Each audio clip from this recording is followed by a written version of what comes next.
నమస్కారం city news కి స్వాగతం. నకిలీ పోలీసులమంటూ వృద్ధులను బెదిరించి నగదు దోచుకుంటున్న 2 అంతర్జిల్లాల నేరస్తులను తెనాలి రూరల్ పోలీసులు అరెస్ట్ చేశారు. మంగళవారం రూరల్ పోలీస్ స్టేషన్ లో నిర్వహించిన విలేకరుల సమావేశంలో డీఎస్పీ జనార్దన్ రావు వివరాలు వెల్లడించారు.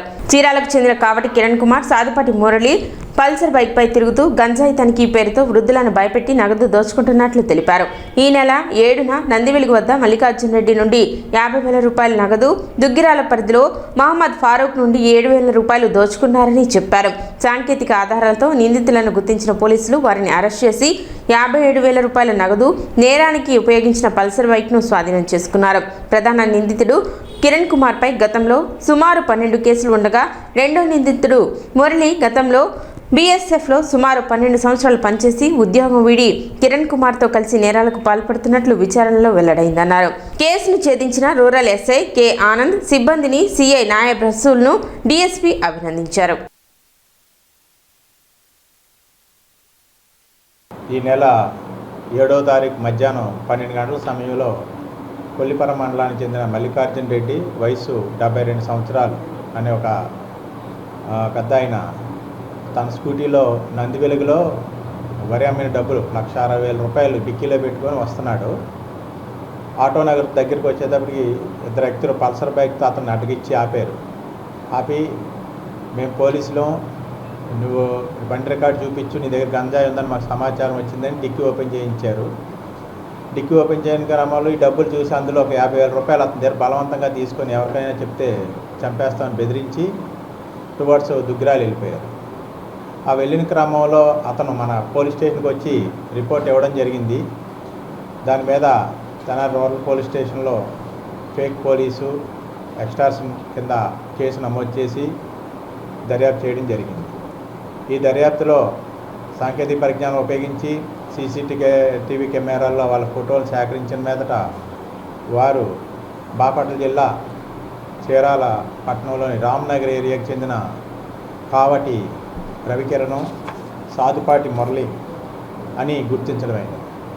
వీరిని అరెస్ట్ చేసి పట్టుకున్న క్రమంలో వారు ఇక్కడ ఈ పెద్దాయన్ని అడ్డగించి 50,000 తీసుకొని టువర్డ్స్ దుగ్గిరాలు పోతూ అక్కడ కూడా ఫరూక్ అని అయిన టీవీఎస్ ఎక్సెల్ మీద వెళ్తూ ఉంటే అతన్ని ఒంటరిగా వెళ్ళడం చూశారు. అతను కూడా పెట్రోల్ బంక్ దగ్గర ఆపి నీ జేబులో కాగితాలు తీయి, బండి కాగితాలు తీయి, గంజాయి ఉందని బెదిరించి 7,000 రూపాయలు లాక్కున్నారు. దాని మీద అక్కడ కూడా కేసు రిజిస్టర్ అయింది. ఈ 2 కేసులు మనం పట్టుకున్నప్పుడు వారు కన్ఫెషన్ చేశారు. ఈ కన్ఫెషన్ చేసినప్పుడు వారు ఉపయోగించిన పల్సర్ బైక్ని వారు ఈ రైతుల వద్ద లాక్కున్న 50,000 రూపాయలు, 7,000 రూపాయలు, 57,000 రూపాయలు రికవర్ చేయడం జరిగింది. వీరిని విచారించిన క్రమంలో మనకు తెలిసింది ఏంటంటే ఈ కావటి కిరణ్ కుమార్ మీద 12 కేసులు ఉన్నాయి. ఈ ఫేక్ పోలీసులు అని ఒంటరిగా వెళ్తున్న వృద్ధులను టార్గెట్ చేసిన కేసులే 5 కేసులు ఉన్నాయి వారి మీద.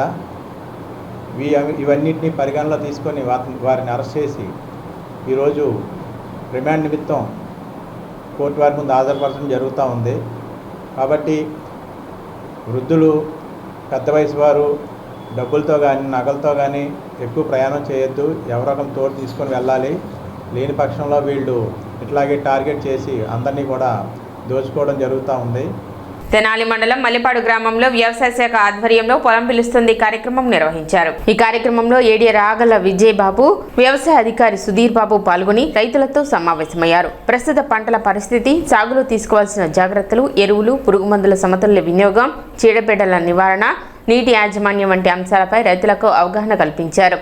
అలాగే వ్యవసాయంలో శాస్త్రీయ విధానాలను అనుసరించడం ద్వారా సాగు వ్యయాన్ని తగ్గించడంతో పాటు నాణ్యమైన దిగుబడులు సాధించవచ్చునని వివరించారు. రైతులు ఎదుర్కొంటున్న సమస్యలను అడిగి తెలుసుకుని వాటి పరిష్కారానికి అవసరమైన సూచనలు అందించారు. ప్రభుత్వ వ్యవసాయ శాఖ అందిస్తున్న సేవలు, పథకాలను సద్వినియోగం చేసుకోవాలని రైతులకు పిలుపునిచ్చారు.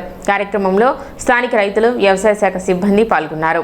ప్రధానమంత్రి ఫసల్ బీమా యోజన కింద రైతులు 800 రూపాయలు ఎకరానికి ప్రీమియం చెల్లించుకున్నట్లయితే ఎకరానికి బీమా 40,000 వర్తిస్తుందని చెప్పి తెలియజేయడం జరిగింది.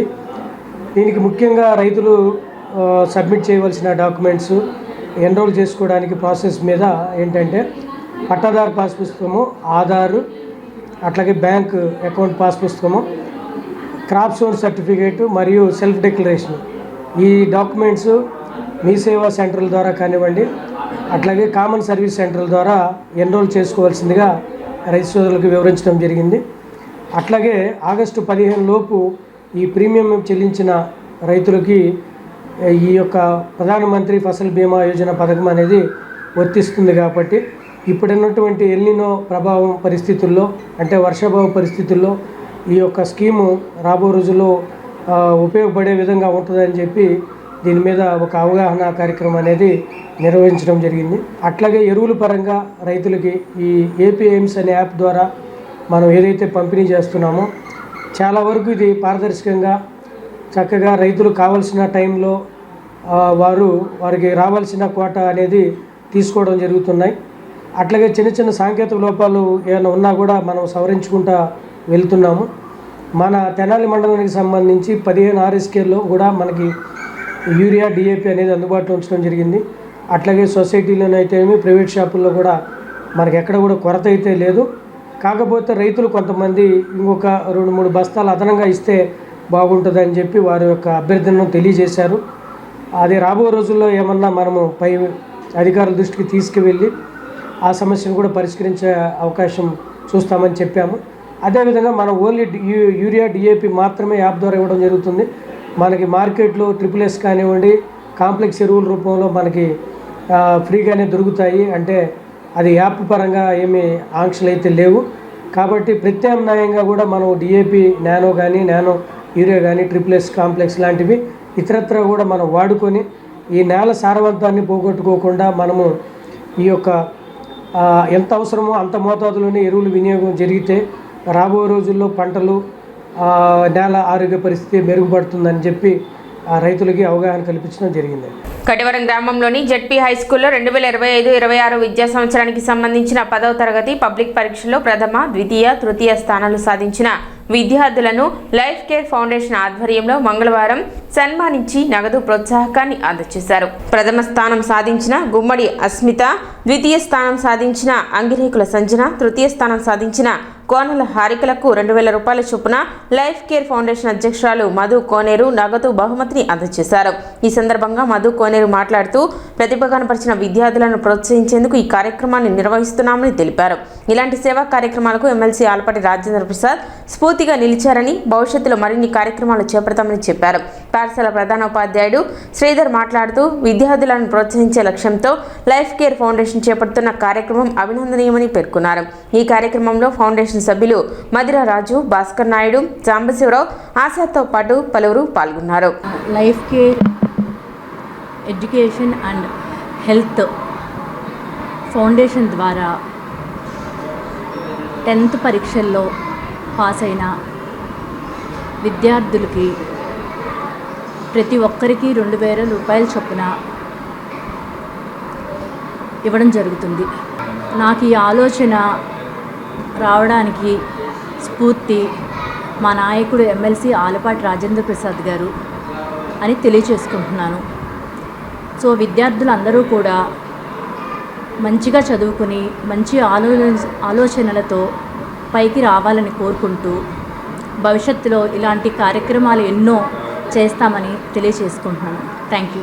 జిల్లా పరిషత్ ఉన్నత పాఠశాలలో కటవరము నందు 2026 మార్చి SSC పబ్లిక్ పరీక్షల్లో 1వ, 2వ, 3వ స్థానం పొందిన పిల్లలకు శ్రీ మధిర రాజు గారు, శ్రీమతి మధు కోనేరు వారు మరి నగదు బహుమతులు ఇవ్వటం జరిగింది. ప్రతి పిల్లవానికి 2000 రూపాయలు నగదు చొప్పున మొదటి బహుమతి పొందిన గుమ్మడి అస్మిత్కి 546 మార్కులు, రెండవ బహుమతి పొందిన అంగిరేకుల సంజన 542 మార్కులు, మూడవ బహుమతి కేసన లహరి 448 మార్కులకి అందజేశారు. మరి పాఠశాల యొక్క విద్యార్థులకి ఈ విధమైన ప్రోత్సాహక బహుమతులు అందజేసిన శ్రీ మధిర రాజు గారిని, మధు కోనేరు వారిని కృతజ్ఞతలతో మేము నమస్కారాలు తెలియజేసుకుంటున్నాం. మరి విద్య అనేది మన యొక్క భవిష్యత్తును మార్చే ఒక ఆయుధం అని మనందరికీ తెలుసు. అలాంటి మరి ప్రభుత్వ పాఠశాలలో చదువుతున్న విద్యార్థుల యొక్క మరి చదువు కోసం ఉడతా భక్తి సహాయముగా మరి విలువైన తమ కాలాన్ని ధనాన్ని వెచ్చించి మా పాఠశాల విద్యార్థులకి ప్రోత్సాహక బహుమతులు అందజేసినందుకు వారికి జిల్లా పరిషత్ ఉన్నత పాఠశాల కటివరం తరపున కృతజ్ఞతలు తెలియజేసుకుంటున్నాను. హరిహంసిక మార్షల్ ఆర్ట్స్ అకాడమీలో బెల్ట్ పరీక్షల్లో ఉత్తీర్ణులైన విద్యార్థులకు మంగళవారం బెల్టులు, మెడల్స్, సర్టిఫికెట్లు అందజేశారు. ఇటీవల జరిగిన బ్లాక్ బెల్ట్ పరీక్షలో ఉత్తీర్ణులైన నిధి, అమర్నాథ్, భానుప్రసాద్లకు బ్లాక్ బెల్ట్ ధృవీకరణ పత్రాలను ప్రదానం చేశారు. ఈ సందర్భంగా ప్రధాన శిక్షకులు చిన్న మాస్టర్ మాట్లాడుతూ ఇప్పటి వరకు 275 మంది విద్యార్థులకు బ్లాక్ బెల్ట్ శిక్షణ అందించి తీర్చిదిద్దినట్లు తెలిపారు. విద్యార్థులు మరిన్ని విజయాలు సాధించాలని ఆకాంక్షించారు. కార్యక్రమంలో కరుణాకర్, సోమయ్య, శ్రీనివాసరావు, ఆంజనేయులు, విద్యార్థులు, వారి తల్లిదండ్రులు పాల్గొన్నారు. వీళ్ళందరూ కలిపి బ్లాక్ బెల్ట్ టెస్ట్కి అటెండ్ అయ్యారు. చిన్న మాస్టర్ గారు వచ్చేసి థర్డ్ డా నుంచి ఫోర్త్ దానికి ప్రమోట్ అయ్యి ఆ కన్ఫర్మేషన్ లెటర్ వచ్చింది, ఇవాళ ఇవ్వడం జరిగింది. అదేవిధంగా ఇంత వయసులో కూడా సారు కష్టపడి థర్డ్ డా నుంచి ఫోర్త్ దానికి వెళ్ళారంటే మామూలు విషయం కాదు. ఆ ఏజ్లో ఆయన కష్టపడి అక్కడ చేయడం మేము చూసాం కల్లారా. ఆయనకు తగ్గట్టుగానే, ఆయన ఆరాధనకు తగ్గట్టుగానే ఈ కన్ఫర్మేషన్ లెటర్ కూడా వచ్చింది. అట్లాగే సారు అన్నదండలతో మేము కూడా ముందుకు వెళ్తున్నాం. సారు సపోర్ట్ ఉండి మేము చిన్నగా ఎదుగుతూ ఉన్నాము. నెక్స్ట్ ఈ కన్ఫర్మేషన్ లెటర్ అనేది సౌత్ కొరియా నుంచి వచ్చింది. అది అందజేయడం జరిగింది ఈ రోజున. 37 సంవత్సరాల నుంచి Harihamsika martial art academy run చేస్తున్నాము. అలాగే ఈ ఫోర్త్ దానికి బ్లాక్ బెల్ట్కి అప్పీల్ అవ్వడానికి ఎన్నో వేరే ప్రయాసాలు పడి ఎట్టాగొట్ట సాధించాము. అలాగే అమర్నాథ్, నిధి, భానుప్రసాద్ ఇలాగే వీళ్ళు ఫస్ట్ దానికి వెళ్తున్నారు. అలాగే ఇంకా మా పిల్లల్ని ఇంకా తయారు చేయాలని నా మనస్ఫూర్తిగా కోరుకుంటున్నాను. ఇలాగే శిక్షణ ఇచ్చి వాళ్ళకి state level, national level, international level తీసుకెళ్లాలని నా ఆకాంక్ష. ఈ Karunakar Guntur the championship taekwondo academy తరఫున నాకు ఈ చిరు సత్కారం చేసినందుకు నేను ఎంతో కృతజ్ఞత భావంతో ఉన్నాను. Thank you very much. పట్టణంలోని శివాజీ చౌక్ నుండి గాంధీ చౌక్ వరకు రహదారిపై ఉన్న ఆక్రమణలను తెనాలి పోలీసులు తొలగించారు. ఈ కార్యక్రమాన్ని 1 town CI Rambabu, 2 town CI Ravindrababu పర్యవేక్షించారు. రోడ్లపైకి తోపుడు బండ్లు, దుకాణాల సామాగ్రిని తీసుకువచ్చి ట్రాఫిక్ కు ఆటంకం కలిగిస్తున్న వాటిని తొలగించి సంబంధిత వ్యాపారులకు పోలీసులు హెచ్చరికలు జారీ చేశారు. ఇకపై దుకాణాల ముందు రోడ్డుపై వస్తువులు ఉంచడం, పార్కింగ్ స్థలాలను ఆక్రమించడం, రాకపోకలకు అంతరాయం కలిగించడం వంటి చర్యలు పునరావృతమైతే సంబంధిత వారిపై చట్టపరమైన చర్యలు తీసుకుంటామని 1 town CI Rambabu, 2 town CI Ravindra Babu తెలిపారు. తెనాలి పట్టణంలో రోజురోజుకి ట్రాఫిక్ సమస్యలు పెరుగుతున్న నేపథ్యంలో వ్యాపారులు, వాహనదారులు, ప్రజలందరూ సహకరించి రహదారులను ఆక్రమించకుండా, ట్రాఫిక్కు అంతరాయం కలగకుండా బాధ్యతాయుతంగా వ్యవహరించాలని పోలీసులు విజ్ఞప్తి చేశారు. ట్రాఫిక్ సమస్య తెనాలి పట్టణంలో రోజురోజుకి రద్దీ అవుతున్న దృష్ట్యా ప్రజలందరూ సహకరించాలి. ముఖ్యంగా షాపు ఓనర్లు గమనించుకోండి. మీ షాపుల నుంచి ముందుకు ఆక్యుపై చేసి మీ సామాన్లని రోడ్డు మీద పెట్టడం వలన ఆ ట్రాఫిక్, ఆ పార్కింగ్ ప్లేస్ని బాగా ఇబ్బంది జరుగుతుంది. దానివల్ల రాంగ్ పార్కింగ్ ఉన్న వాహనదారులకి చలానా విధిస్తున్నాం. కాబట్టి దయచేసి మీ సామాన్లని షాపుల ముందు పెట్టకుండా షాపుల్లోనే ఉంచుకోండి. ఎటువంటి పరిస్థితుల్లో మీ షాపుల బయటికి సామాన్ తేవద్దు.